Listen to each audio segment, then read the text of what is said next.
Deus querido Pai, obrigada, Senhor, por mais essa chance que estamos tendo de aqui estarmos, de ampliarmos o nosso entendimento sobre as leis de Deus à luz da doutrina espírita.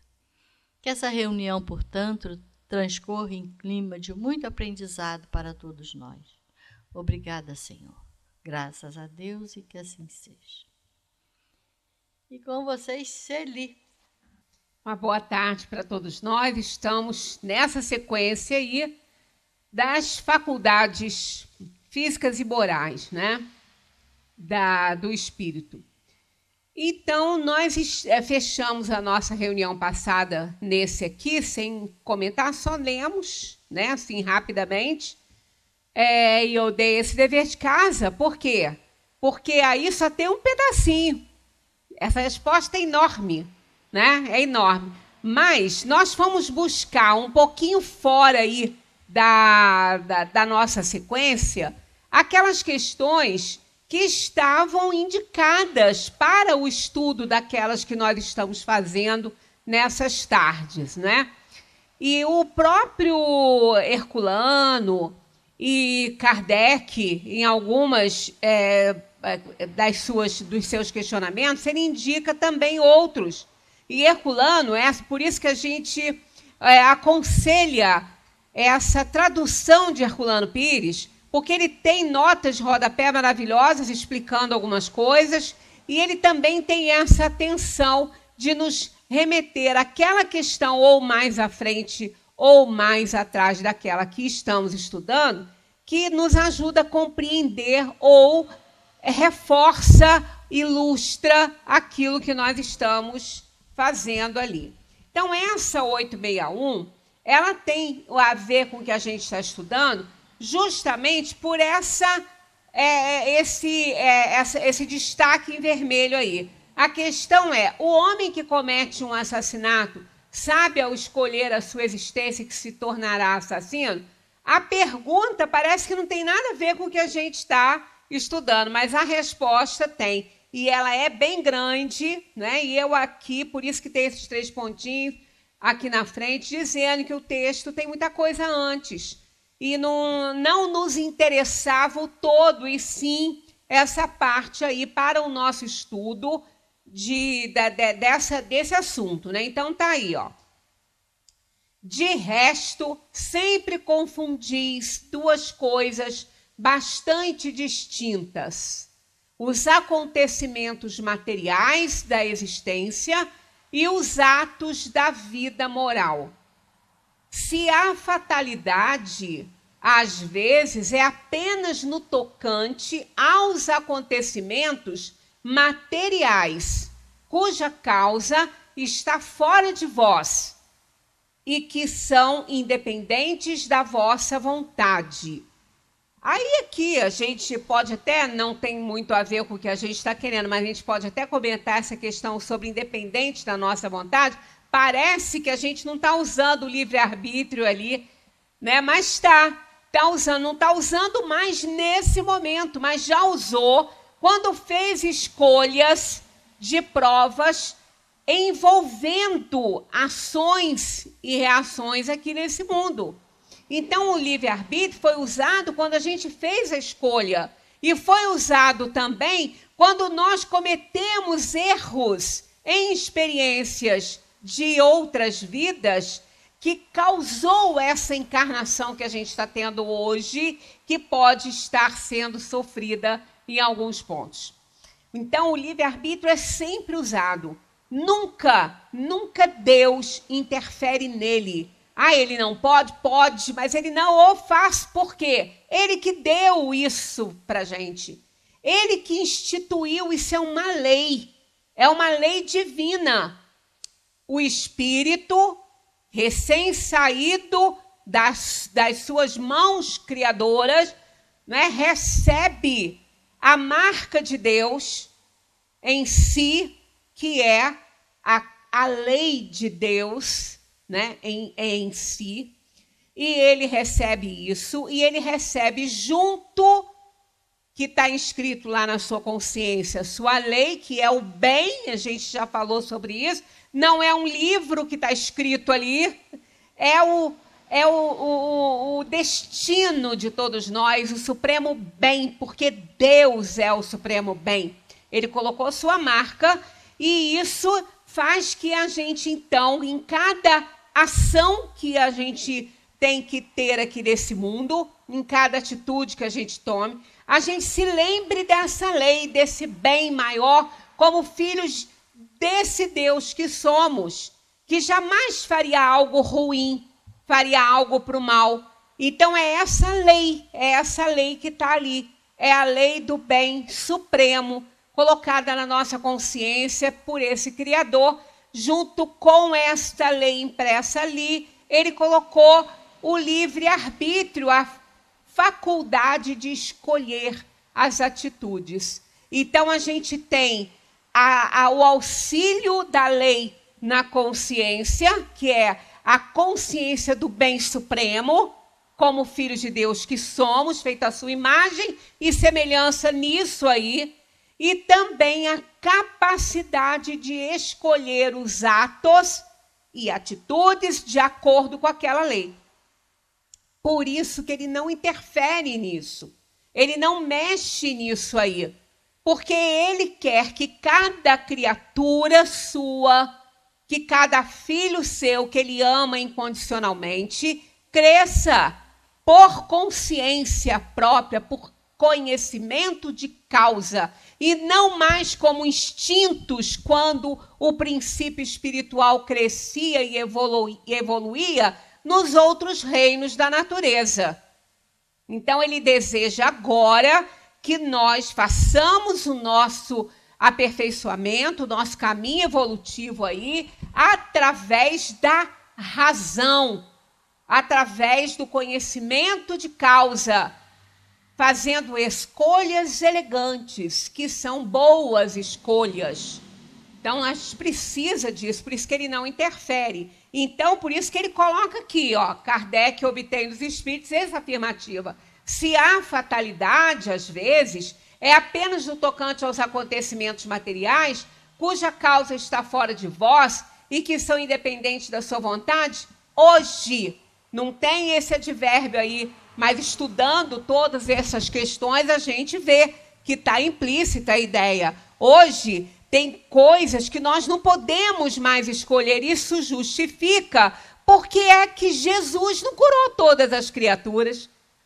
Por que Jesus não criou todas?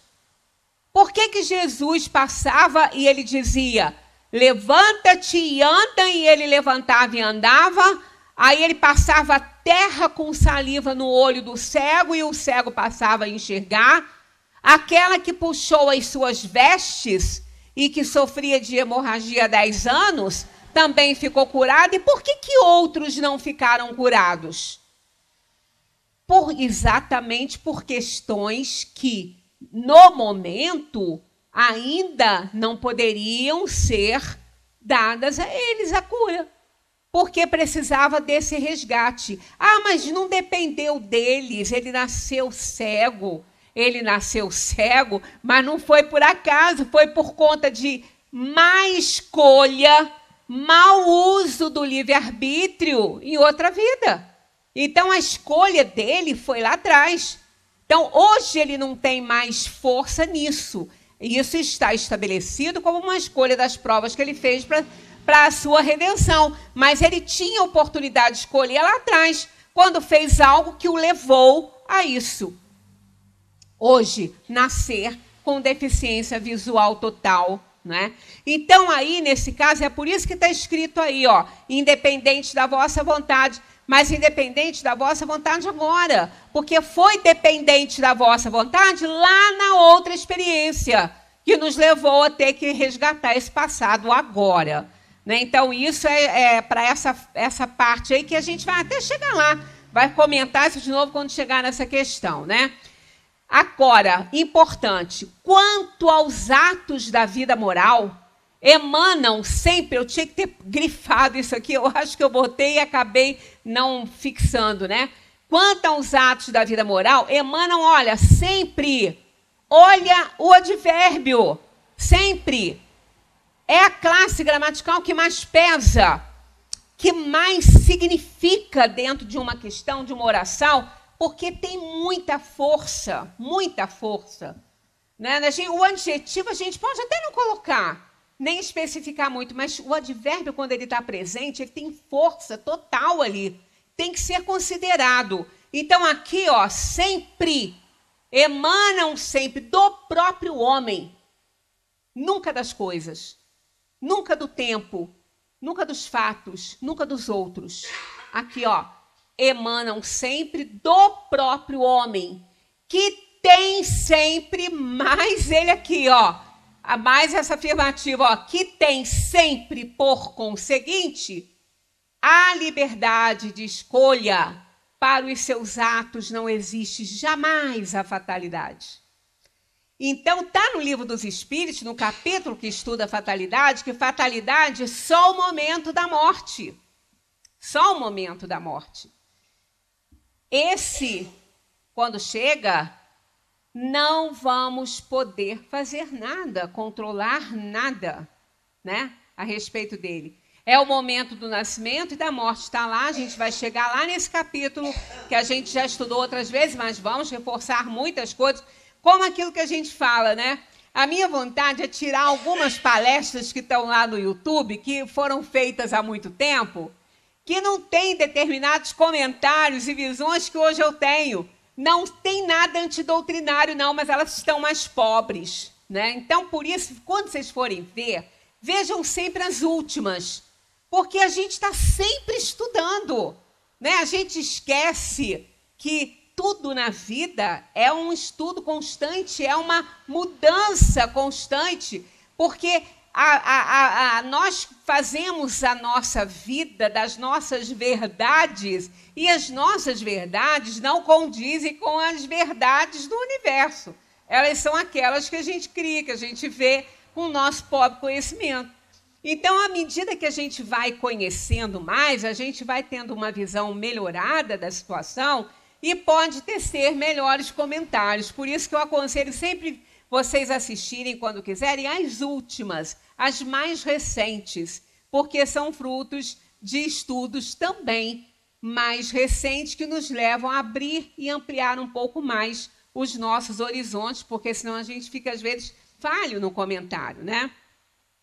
Então, só existe a fatalidade no momento da chegada e da partida da alma, mas nunca nos atos morais. Então, isso significa, aquele que se torna um assassino, ele está fazendo isso por escolha dele. Isso é um ato moral. Aquele que comete suicídio também é um ato moral. Ele está fazendo essa escolha. Então, não é uma fatalidade. Isso significa que, quando o espírito reencarna, ele não tem na sua agenda, nas suas escolhas, nada que transgrida a lei de Deus, que ele não permite.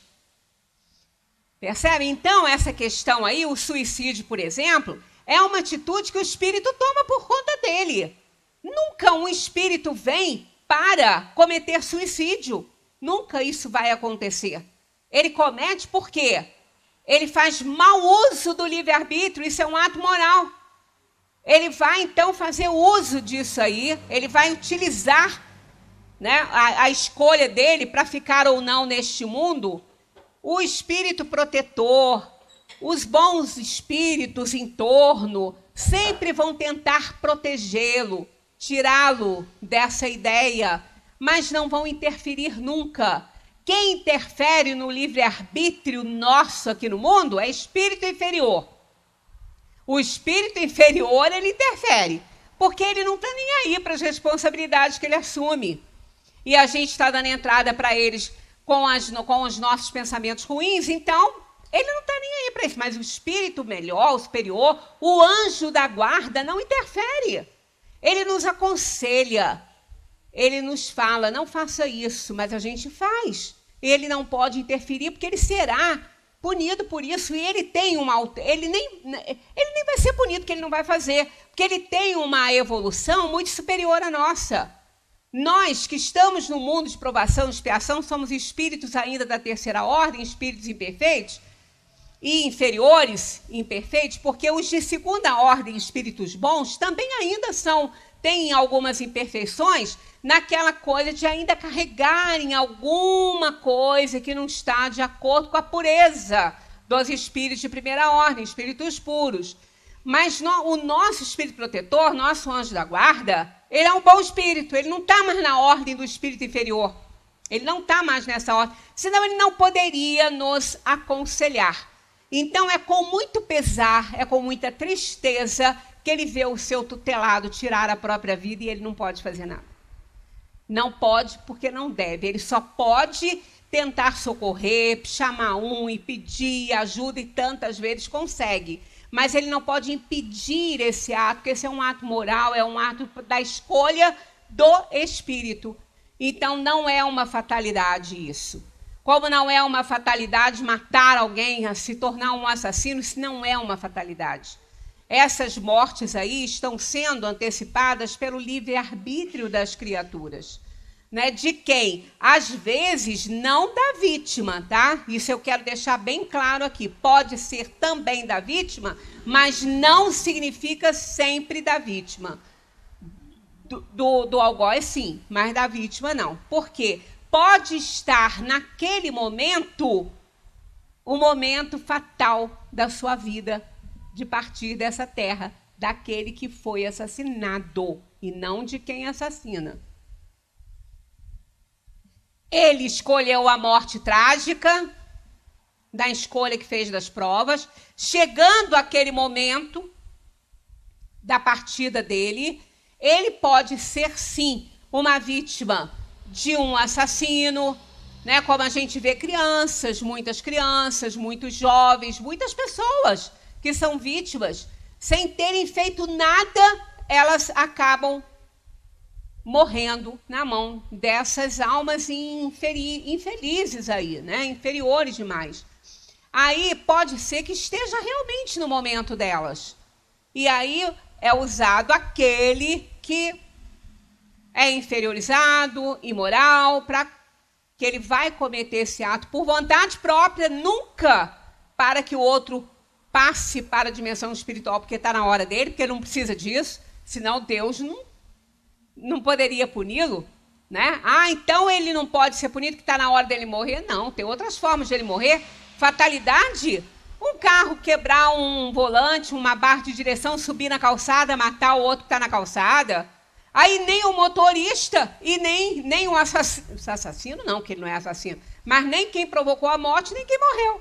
Porque se foi uma falha mecânica e o motorista não pôde fazer nada, quebrou, então isso pode ser um instrumento para que aquele que tem que morrer passe pela sua situação aí de deixar a terra? Pode.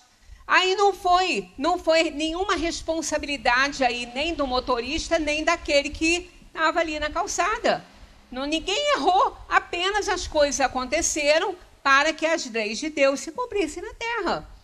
Né? Então, isso são coisas que a gente, estudando a doutrina, às vezes uma pessoa faz uma pergunta para a gente, ou num grupinho, num aniversário, uma coisa, você não tem como responder, parece que não tem resposta? Tem, mas depende de estudo prévio, de pré-requisitos que a pessoa não conhece. Então, você vai dar uma resposta, a pessoa vai achar aquilo esquisito, ou então que a gente está doida. Então, é ruim isso. Às vezes, quando me fazem essas perguntas, assim, que eu vejo que precisa que tem que ter um pré-requisito, conhecimento daquela pessoa para ela entender aquilo ali, às vezes eu falo assim, olha, amigo, eu nessa situação aqui, eu vou tentar explicar para você os efeitos da eletricidade para uma pessoa que nunca viu a luz. Então, ele não vai entender. Se eu te responder isso aqui, você também não vai entender. Então, é por isso que a gente fala, a gente não precisa ser espírita, não precisa ser espírita. Estudem, todo estudo é válido, né? Não precisa ser espírita. Quem tem ojeriza a religião, porque tem gente que tem, né? Pode nem falar em religião, né? Tem o pavor, tem gente que tem pavor de religião. Vai para a filosofia. A estudar a filosofia, tem um movimento filosófico chamado estoicismo, que eu já fiz até uma palestra colocando muitos pensamentos estoicos, se encaixa tão dentro aí, entendeu, da doutrina espírita. Então a pessoa, não quero religião, tem horror à religião, meu amigo. Então tá, então vai para a filosofia. Vai estudar estoicismo. Vai estudar epíteto ou epiteto, que tem gente que fala epiteto ou outro epíteto. Então vai Marco Aurélio, né? Sêneca. Vai estudar esse povo que só trouxe coisa boa para a gente. Esse movimento estoico é maravilhoso. É um movimento filosófico maravilhoso. Vai estudar Platão. Né? Vai estudar Platão. Quem está estudando Platão e Aristóteles está estudando Sócrates, que não abriu a boca. Quer dizer, não pegou na caneta para escrever, porque a boca ele abriu. Ele só não pegou na caneta para escrever, porque Platão escreveu. Então não quer religião, não quer se meter com religião, não tem problema, mas, amigo, procura um movimento para você criar uma ética verdadeiramente boa para você se relacionar no mundo. Né? Porque não é só o conhecimento religioso. A filosofia trouxe também, ela se encaixa. Né? Vocês, quando se quiserem dar uma lida nesse movimento estoico, procura ler e ver como se encaixa dentro da doutrina, né? Nas questões que eles colocam. Né? Sêneca, olha, maravilhoso, e esse epíteto é muito interessante, muito. É um movimento maravilhoso da filosofia, que tem muito a ver. Né? Então, a gente precisa de entender certas coisas, que é tudo a gente fala assim, isso é fatalidade. Não é fatalidade, não. Aquilo que é fruto do seu livre-arbítrio não é fatalidade, não. Não é. É uma escolha que você está fazendo. Não é fatalidade. Mas eu estou desse jeito. É fatalidade, não. Você está desse jeito, amigo, porque você está ou num resgate de vidas passadas, ou você está aí fazendo escolhas ruins. Não é uma fatalidade. Aquele que não se educa, que não se informa sobre o plantio de determinada leguminosa, né? Ou qualquer coisa, de um pomar, de uma fruta, aí resolve plantar muitos pés daquele produto que ele nem sabe como é que é, ele não sabe como que tem, que terra que é, se precisa de terra alcalina, de terra ácida, ou seja o que for, aquilo vai dar bicho, vai morrer tudo. Choveu demais, isso foi uma fatalidade. Não, amigo, foi fatalidade não, foi você que não soube se informar que época que devia plantar, que devia usar, que solo que devia usar, quanto de água que devia ter. Você que não se informou, né? Tanta gente, a gente vê, eu abri um negócio para mim, abri uma lojinha, eu botei todas as minhas economias ali naquela lojinha, não deu tempo de nada, acabou, entrei em falência. É uma fatalidade. Não, amigo, não é a fatalidade. Você estudou para saber se aquilo ali era uma boa ideia? Você se preparou? Você tem conhecimento daquele artigo que você estava vendendo? Você sabia se aquilo ali tinha público para comprar o que você estava vendendo? Tem órgãos para isso, gente, para dar esse conhecimento. Né? Às vezes a pessoa fala assim, ele está estudando administração de empresa, coitadinho, vai morrer de fome. Que coitadinho vai morrer de fome? Quem estuda administração de empresa está estudando para administrar uma empresa. Ele sabe o que ele vai fazer ali. Ou pelo menos ele tem que saber, né? Ele vai para lá aprender isso. Porque a pessoa abre uma empresa, mas ela não sabe administrar, ela não sabe fazer nada, depois ocupa a fatalidade. Não, gente, fatalidade não é isso.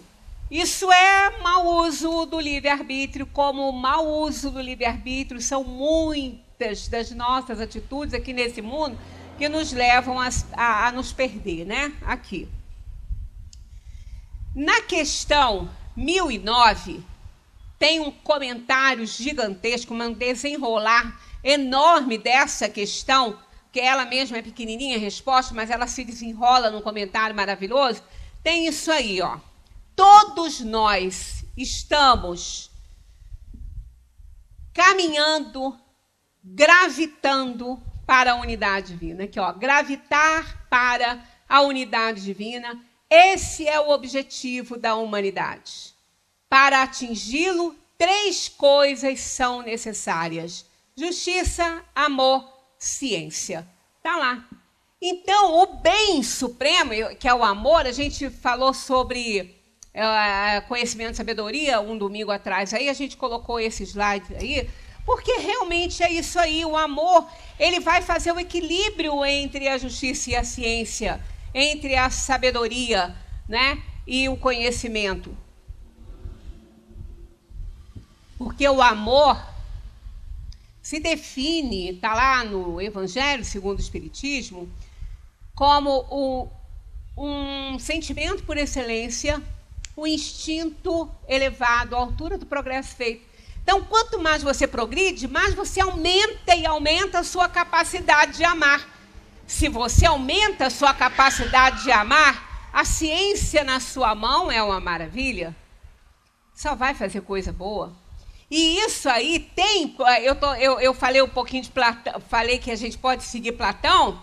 Platão, ele justifica isso aí. Porque tem várias ideias, né? Várias ideias de Platão, mas ele parte do princípio, né?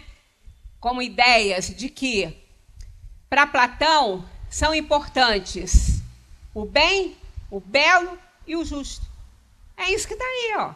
O bem, o belo e o justo. O bem é o amor, né? O belo é a ciência, que vai ser acompanhada da sabedoria, se tiver equilíbrio, né? E a justiça. Então, o belo é... o bem é Deus. Ele não coloca esse nome, né? O bem é a unidade. A unidade divina. Esse é o bem para Platão. E é o bem também que os espíritos nos ensinam aqui. O amor, que é a unidade divina. Ó, gravitar para a unidade divina. Então, a unidade divina para Platão é o bem e o belo. O belo nos conduz ao bem. O belo nos leva até essa unidade, nos conduz ao bem. Por quê? Porque a beleza, o belo, é tudo que é verdadeiro, que é certo. A gente não para pensar como a gente aplica isso na educação das crianças. Vocês vão identificar. Olha só, quando uma criança faz uma coisa que não está certa, que não deve fazer, a gente costuma falar para ela assim: nossa, você fez uma coisa feia. Estão vendo? Você fez uma coisa feia. Está distante do belo. Está distante do certo. Aquela coisa feia é a coisa errada. Quando a gente vê alguma coisa acontecer no mundo, quando a gente escuta, né, um piano bem tocado e aquela composição maravilhosa, a gente fala: nossa, que coisa mais linda. Olha o belo aí. Olha o belo chegando perto da divindade, porque você naquela hora é como se você alcançasse Deus naquele som, naquela vibração daquelas teclas, daquela música. Por isso que a música clássica, ela tem essa característica de te aproximar de Deus, porque ela é bela, ela é linda, é o belo.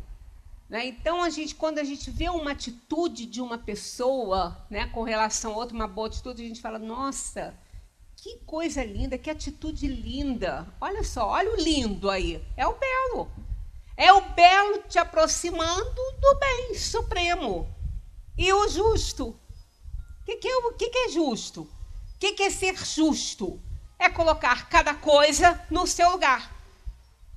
Né? Não tem aquela frasezinha: dai a César o que é de César? Pois é, se é dele, dá a ele. Então, o justo é colocar as coisas no seu lugar. Isso é o justo. Né?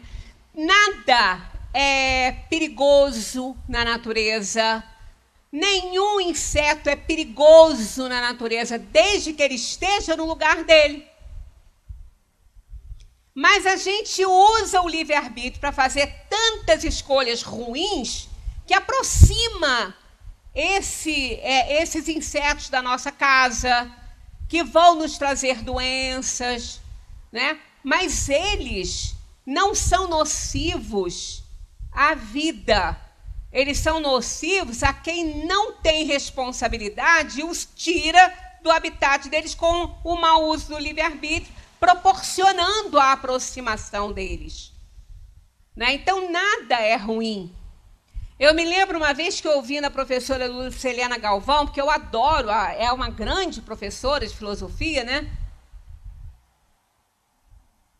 Ela gosta muito de dar o exemplo da faca, como qualquer outra coisa, né? Qualquer coisa. Ela diz, uma faca é perigosa? A faca, um facão na mão de alguém é perigoso? Depende do ponto de vista, depende do que aquela pessoa vai ter com aquela faca. Né? Porque a gente nunca viu uma faca sair correndo e alcançar alguém e tirar a vida dessa pessoa. A gente vê alguém empunhando essa faca e tirar a vida da mão da pessoa. Né?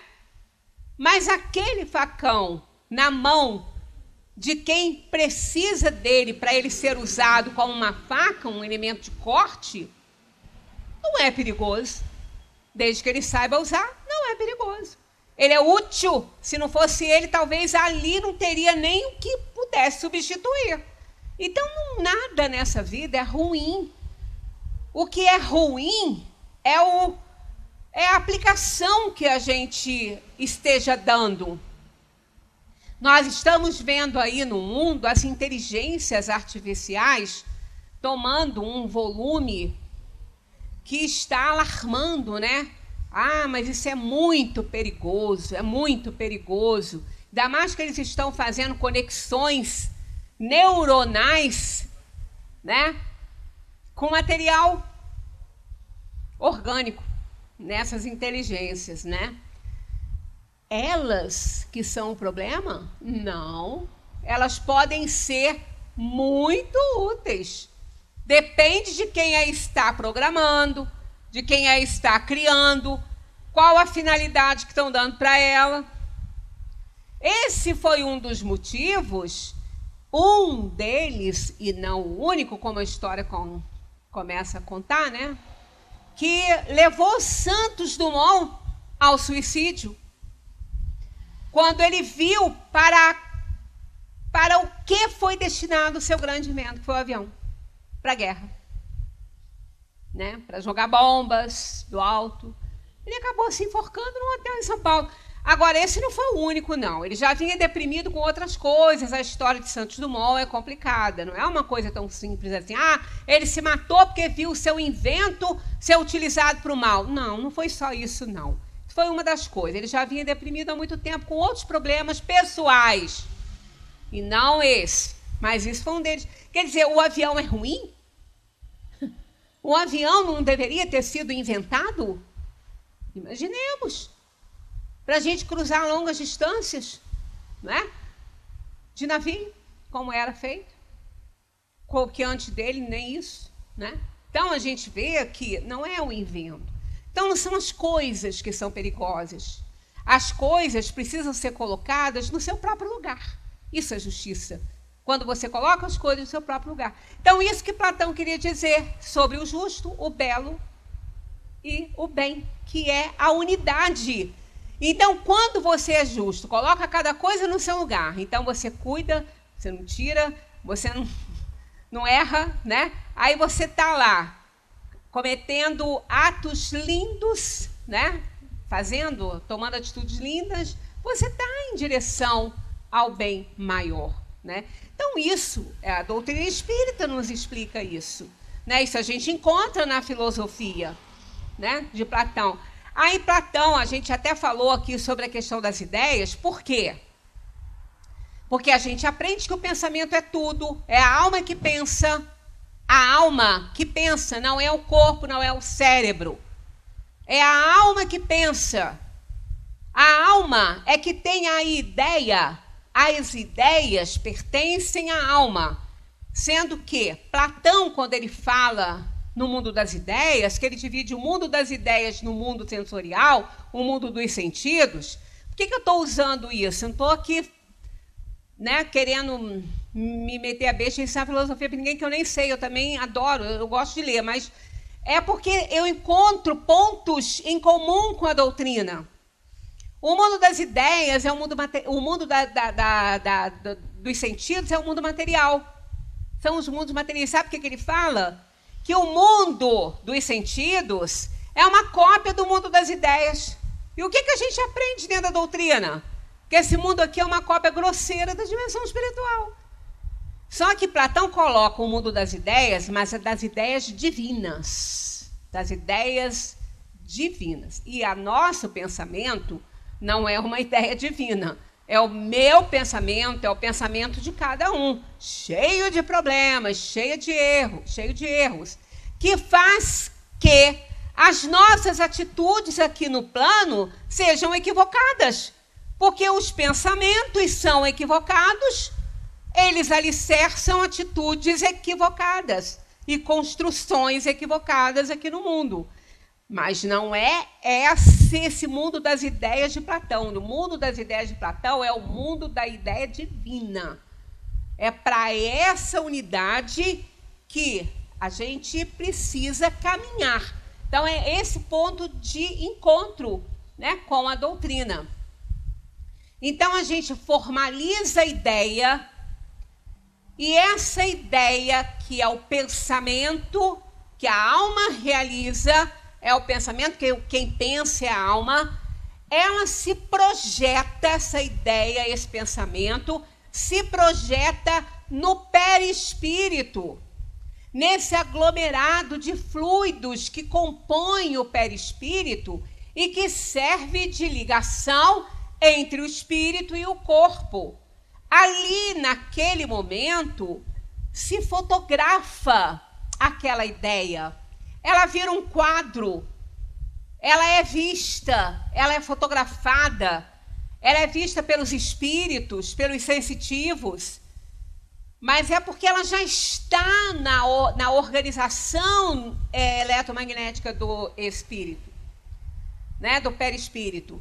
E como a gente tem um organismo cerebral, né, que é o veículo, o instrumento desse pensamento realizado pela alma, como a gente está ali, o cérebro tem ondas de energia, ondas energéticas. Ele exala essas ondas, e esse pensamento, então, viaja pelo universo através desses fluidos. Então, a gente não tira o pensamento de ninguém. Você não pode dar o seu pensamento para ninguém, porque a alma é o próprio pensamento. Mas você dá o resultado dele, a ideia formada dele, que é vista quando ela toma forma, por isso que pode ser fotografado, na organização do perispírito com esse elemento semimaterial do qual ele é composto. Então, a gente vê que essa ideia que Platão fala não é a ideia do nosso pensamento, e sim do pensamento divino. É a ideia divina, é a ideia da unidade divina. Então, isso é que não tem esse ponto de encontro, mas tem. É que tem vários níveis de pensamento. Então, quando nós pensamos de forma errada, a gente acaba atraindo aquelas outras ideias semelhantes a elas, que estão aí mergulhadas no fluido cósmico e que vão exacerbar aquilo que a gente está pensando. Se for bom, ótimo. Se não for bom, olha aí a nossa responsabilidade.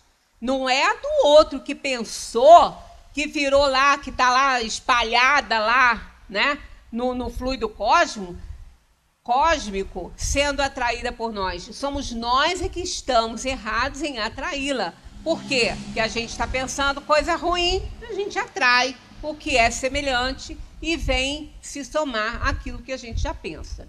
Então, a gente vê que isso aí, a gente encontra vários pontos né? Porque a filosofia, ela nos ajuda muito em muitas coisas, para até entender algumas coisas da doutrina, quando a gente está com muita dificuldade, porque eu não acho difícil, não. Até já fiz essa pergunta aqui para vocês. É difícil estudar e entender espiritismo? Não, não é. O difícil é querer explicar o que não tem explicação. Isso é que é difícil. Aí começam a inventar tanta coisa que a gente fala, gente, não dá para entender isso. Mas o que não tem explicação, os espíritos falam, não adianta explicar que vocês não vão entender. Então, não é difícil estudar. Bem, agora, retomando aquelas perguntas, né? Que a gente já estava, que a gente só foi consultar as outras por indicação, né? Está aqui a 362. Qual o caráter dos indivíduos em que se encarnam os espíritos brejeiros e levianos, os espíritos imperfeitos, inferiores, né? São estouvados, espertos e algumas vezes malfazejos. É o que a gente já vê numa criança, às vezes. Uma criança de 2, 3 anos, a gente já vê essa esperteza nele para fazer o que não deve fazer. Né? Há uma inferioridade grande quando começa a bater nos irmãos. Né? A gente já começa a ver ali, quer dizer, esse indivíduo, essa alma que está ali encarnada, apesar dela ser uma criança, ela é um espírito extremamente inferiorizado, que precisa ser educado para que ele possa fazer melhores escolhas, e é para isso que estamos no mundo. Todos nós somos inferiores e imperfeitos. Se nós não fôssemos, nós não estaríamos aqui, num plano de provação e expiação aqui na Terra. A gente só está aqui assim porque a gente é inferior, é um espírito imperfeito. Mas isso, como a gente já falou, não é condenado por Deus. Não é condenado. Deus não condena nenhum filho.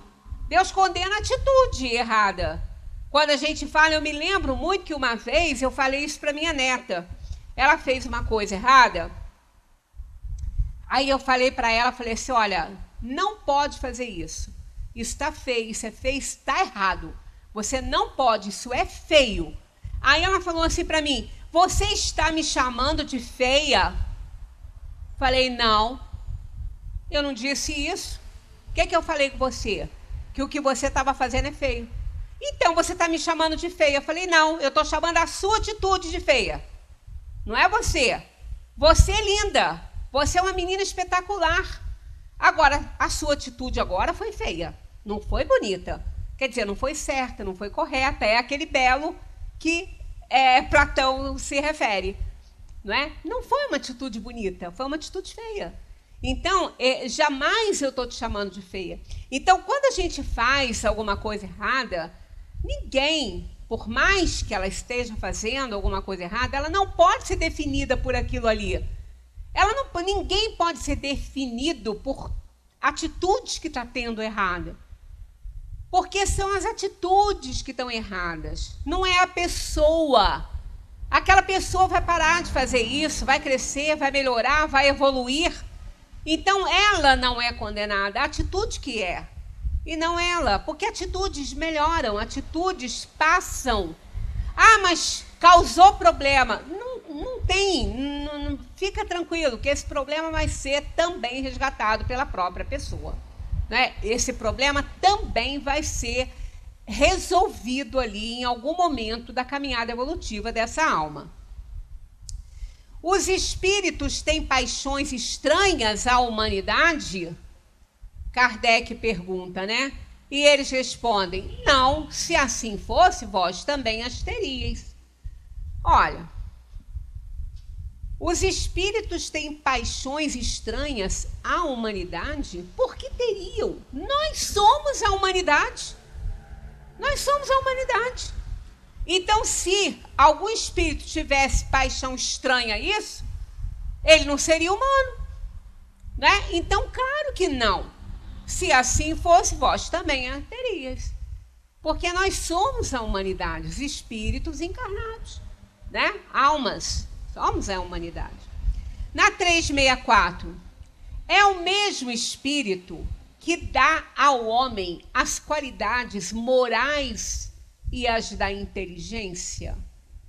Eles respondem, seguramente que é o mesmo, e na razão do grau a que tenha chegado. O homem não tem em si dois espíritos. Nós temos que aprender uma coisa que é importante para a gente nos nossos estudos, né? No nosso raciocínio. Nós nunca podemos ir atrás do senso comum. O que é algo comum? Todo mundo faz. É comum a todos. É uma atitude que todo mundo tem. Todo mundo tem uma atitude. É o senso comum. Todo mundo faz. Né? É igual moda, né? Já repararam? Uma atriz lança uma moda. Aí, o senso comum começa a usar. Todo mundo acha lindo aquilo. Às vezes é horroroso. Às vezes a própria pessoa acha feio. Ah, mas todo mundo usa. É o senso comum. Todo mundo usa. Aí passa a usar. Isso. A gente tem que ter um cuidado para a gente não viver no senso comum. É horrível, gente. Porque tem hora que você vai na boiada, né? Gente, quem vai junto com a boiada não sabe para que direção vai. Não sabe para que direção vai. Tem uma passagem no livro Alice no País das Maravilhas. Eu quero ler o livro. Eu não estou encontrando o que eu quero para comprar. Estou encontrando outros que não me interessam. Porque o livro é muito diferente do filme. Eu vi rapidamente uma vez o filme, mas eu estou atrás desse livro. Eu fui a uma livraria no Rio esse fim de semana. Eu estava lá, não consegui achar o que eu queria. Achei outros, mas que não... Eu quero um determinado, que aquele é confiável. Tem uma passagem no livro que não tem no filme. Quem conta isso, Cortella. Mário Sérgio Cortella costuma usar essa passagem. Ele conta isso. Quando a Alice chega lá, no abismo, né, lá no País das Maravilhas, ela está perdida. Ela chega lá. Eu estou doidinha para ler esse livro. Esse livro está na minha cabeça, ó. Um tempão. Eu acho que eu vou encontrar nele muitos pontos dentro da doutrina. E quando eu escutei o Cortella falar isso, eu fiquei mais animada ainda, que eu falei, tá vendo? Esse é um deles. Isso não está no filme. Quando ela entra no mundo, ela está perdida, ela não sabe para onde ir. Aí ela vê o gato, que o gato é um personagem importantíssimo na história, e no filme é apenas um gato, mas ele na história dela não é. Então ele está lá na árvore, só aparece a cara dele, com aquele sorrisão grandão. Aí ela pede a ele ajuda. O senhor pode me ajudar? Aí ele falou assim, depende. O que você deseja, menina? Aí ela fala, eu estou perdida. Você pode me ajudar a encontrar o meu caminho? Aí ele falou assim, para onde você quer ir? Aí ela falou assim, não sei. Aí ele falou assim, para quem não sabe para onde quer ir, qualquer caminho serve. Que resposta! Quando eu escutei isso, fiquei arrepiada. Eu falei, gente, isso é doutrina espírita, eu tenho que ler esse livro. E eu não estou achando o exemplar, mas eu hoje vou chegar em casa e vou para a internet, eu vou achar. Aí eu falei, olha que coisa! Então, é exatamente o que a gente aprende. Quando você vive no senso comum, você não sabe para que direção você vai, não. Você está indo no senso comum. Qualquer um serve, né? Qualquer um serve. É igual o nome, né? Na língua portuguesa, o que é um substantivo comum? Todas as coisas, né? Agora, dá um nome para aquela coisa. Aí passa a ser substantivo próprio. É próprio daquele nome. Aí já tem um diferencial, né? Não é mais comum. Então, a gente aprende no Espiritismo a viver aonde? No senso crítico. Não é no senso comum. Tem lá uma opinião geral, todo mundo faz?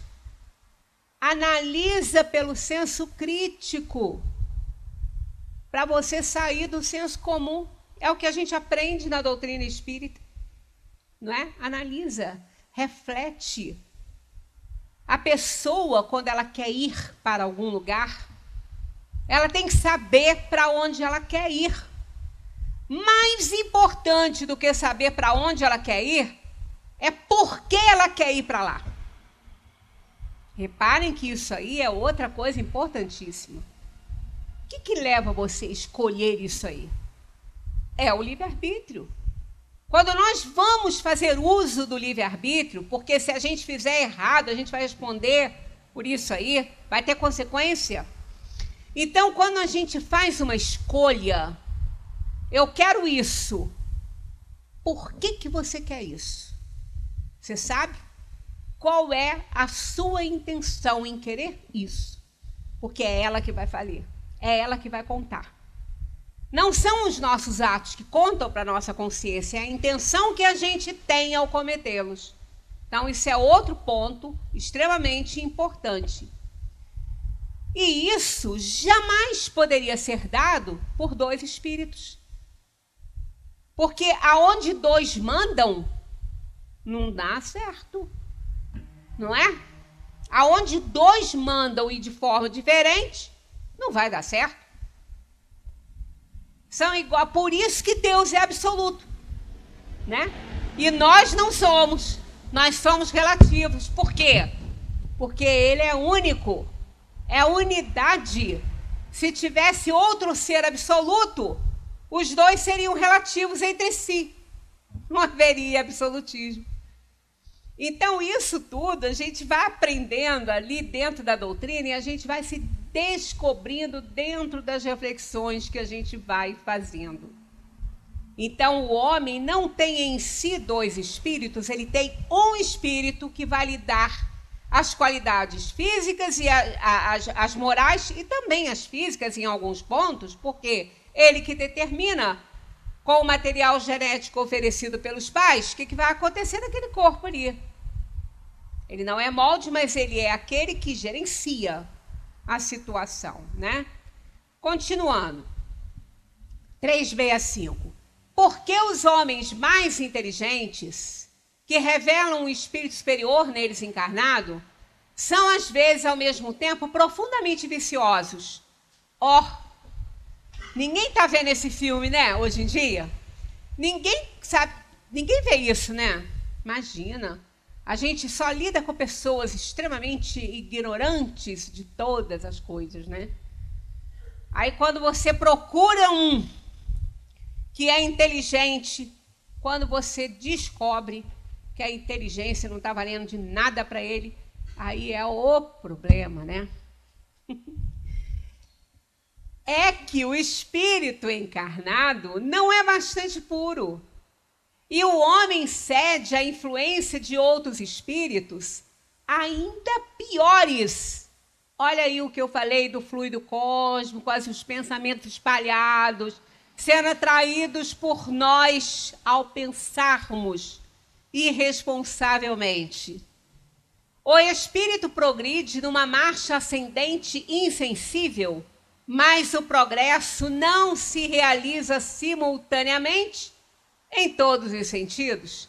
Num período, ele pode avançar em ciência, num outro, em moralidade.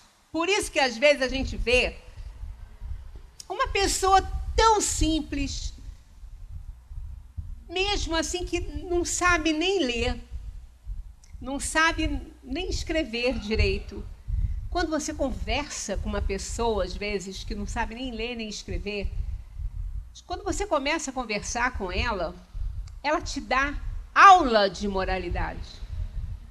A conduta dela no mundo está sendo altamente moralizada. Embora ela não saiba escrever, nem assinar o nome, ela é analfabeta? A alma pode estar nessa condição agora, mas aquele espírito é muito inteligente, ele é muito evoluído intelectualmente, só que não sabendo usar a inteligência que ele alcançou, não é que lhe foi dada. Vamos pensar nisso. Esse negócio de que foi Deus que me deu, tira isso da cabeça, gente. Deus não dá nada para ninguém, não. Bota um carro horroroso, sujo, todo quebrado, foi Deus que me deu. Eu ainda falei, ainda bem que ele deu para você, que se ele me desse eu não ia querer, não. Gente, Deus não dá nada para ninguém. O que Deus dá? Oportunidades. Deus nos dá oportunidades. Sabe o que é oportunidade? Oportunidade é tudo que uma criatura precisa para vencer na vida. É tudo que ela precisa ter, junto com o quê? Com o bom uso do seu livre-arbítrio. E aí, com essa oportunidade, então, indiretamente, Deus nos dá tudo, né? Quando eu falo que Deus não dá nada material para você, não. Se você tem uma casa, não foi Ele que te deu. Você trabalhou, conseguiu construir sua casa. Mas Ele te deu a oportunidade de aprender, de se qualificar, de arranjar um emprego. Ele te deu oportunidades. E é tudo que a gente precisa. Desejar grandes oportunidades para alguém é um grande desejo. É um grande desejo, é querer muito bem a essa pessoa. Aí, o que você vai fazer com essas oportunidades é um problema seu. Aí não é mais de Deus, né? Aí não é mais de Deus. Deus não tem nada com isso mais. Ele te deu o que Ele tinha que te dar. Colocou a lei dele na sua consciência, te deu o livre-arbítrio, você é livre para escolher o que você quer fazer. E aqui estão todas as oportunidades para você. Você só tem que escolher boas oportunidades. Tem umas que não são boas, tem outras que são, né? Então, o que a gente tem que fazer? A gente tem que se instruir para poder encontrar essas grandes oportunidades.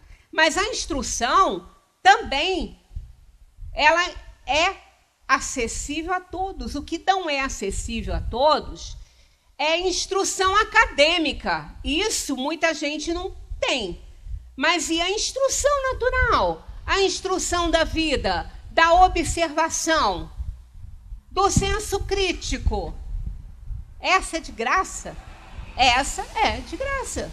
Não temos que nos preocupar com isso. Conhecimentos a gente adquire todo dia, em pé num ponto de ônibus, ouvindo a pessoa falar do lado, num elevador, sentado no banco da praça, lendo alguma coisa. A gente só tem que buscar, né? A gente só tem que ser... O fulano está falando um negócio legal ali, se for fofoca, fecha o ouvido que não te interessa. Mas se for uma coisa legal, ouça, aprenda. É conhecimento. Não é? Então, isso aí é o que a gente tem que fazer valer na nossa vida, para que a gente tenha um desenvolvimento moral caminhando mais ou menos junto do desenvolvimento intelectual, para a gente poder ir fazendo boas escolhas. Na semana que vem, nós vamos partir desse aí, depois vai entrar a influência do organismo, que a gente vai na sequência do livro. O progresso moral segue sempre o progresso intelectual? Está aí. É a sua consequência, mas não o segue sempre imediatamente. Né? Ele não anda junto. Pode andar? Pode. Tanto que tem lá no Livro dos Espíritos, se todos os espíritos passam pela fieira do mal, eles respondem que não. Mas passam pela fieira da ignorância. Dessa passa. Pela do mal, não. Então, se a gente aprende alguma coisa, escolhe bem porque aprendeu alguma coisa, a gente está desenvolvendo as duas asas ao mesmo tempo. Então, pode acontecer, mas normalmente não é isso que acontece. Desenvolve-se muito a inteligência e a moralidade nula. Né? Se ela caminhasse junto, nós teríamos um plano feliz, né? Porque no comando das nações, essas pessoas todas acadêmicas, com doutorados e mestrados, sei lá mais o que estão lá, estariam também altamente moralizadas no mesmo nível, né?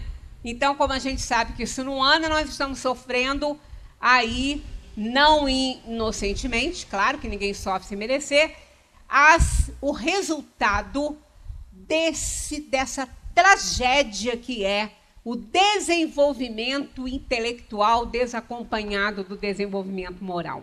Muita paz para todos. Vamos seguindo em frente com o nosso estudo, porque ele vai nos dar o quê? O senso crítico para a gente não ficar no senso comum. Muita paz para todos.